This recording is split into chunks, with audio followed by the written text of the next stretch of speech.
शिवाजी महाराज की जय।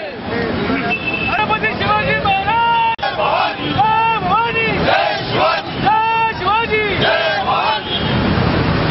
छत्रपती शिवाजी महाराज की जय। शिवाजी महाराजांचं तैलचित्र शाखेमध्ये आणि इतर महत्त्वाच्या शाखांमध्ये लावण्याची डेडलाईन दिली.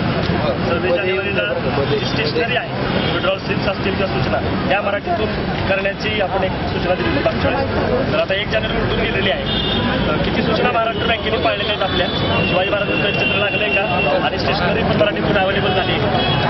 तर त्यांनी जे कामकाज मराठीतून करायचं आहे हा जो विषय होता शिवसेनेने हा विषय लावून धरला. शिवसेना कार्याध्यक्षांच्या आदेशानुसार ठाकरे साहेबांच्या आदेशानुसार हा मागच्या महिन्यात त्या ठिकाणी आंदोलन करण्यात आलं आणि त्या आंदोलनाला अनुसरून त्यावेळेस माधवराव जोशी म्हणून त्यांचे व्यवस्थापक होते आणि त्यांनी सांगितलं की 26 जानेवारीपासून मराठीतून कामकाज करू, कारण जे स्टेशनरी वगैरे आहे त्याला छापील याच्यामध्ये त्यांना वेळ लागेल. तर ती विनंती आम्ही त्यांची मान्य केली. त्याचं त्यांनी लेखी पण दिलं आणि मला वाटतं मी आपण संबंधित वर्तमानपत्रांना आणि चॅनल्सला पण आपण ते लेखी सगळं त्यावेळेस दिलेलं आहे.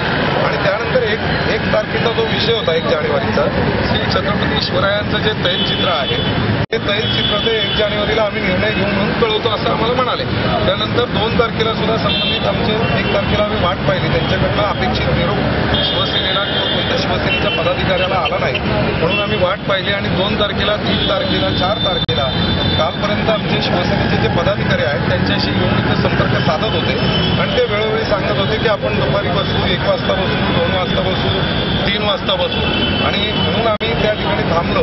कालही आम्ही सकाळी 11 वाजता जमलो होतो. ते दुपारी निरोप देतो म्हणाले पण अद्यापही त्यांनी तसं कोणताही निरोप दिला नाही आणि नाव महाराष्ट्र बँक असल्यामुळं आमच्याकडनं अद्यापपर्यंत कोणतीही मोडतोड किंवा असं काही कृत्य या ठिकाणी घडलं नाही, कारण बँकेला नाव महाराष्ट्र आहे आणि ज्या महाराष्ट्राचं नाव घेऊन आपण आम्ही सर्व जगतो आणि त्या छत्रपतींच्या शिवरायांचं ज्या तैलचित्र लावण्याचं जी आग्रही भूमिका या ठिकाणी मांडतोय तर त्याचा राज्य शासनाचा पण त्याचा GR आहे की निमशासकीय कार्यालय, शासकीय कार्यालय या ठिकाणी छत्रपतींच्या तैलचित्राचं किती कोणत्या प्रकारचं किती आकाराचं या ठिकाणी तैलचित्र लावावं असं त्यांना GR पण आपण पोच केलं आहे.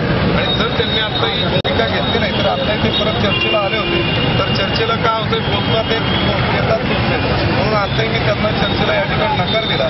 जर संबंधित कोण तो परेरा नावाचा कोणतरी ग्रस्त आहे, परप्रांतीय आहे, परप्रांतीय असताना त्याच्याबद्दल आक्षेप असण्याचं कारण नाही पण छत्रपती शिवरायांच्या तैलचित्राच्या बाबतीत निर्णय घेण्याला जर तो असमर्थ असेल तर शिवसेना त्याला त्या पद्धतीने त्याचं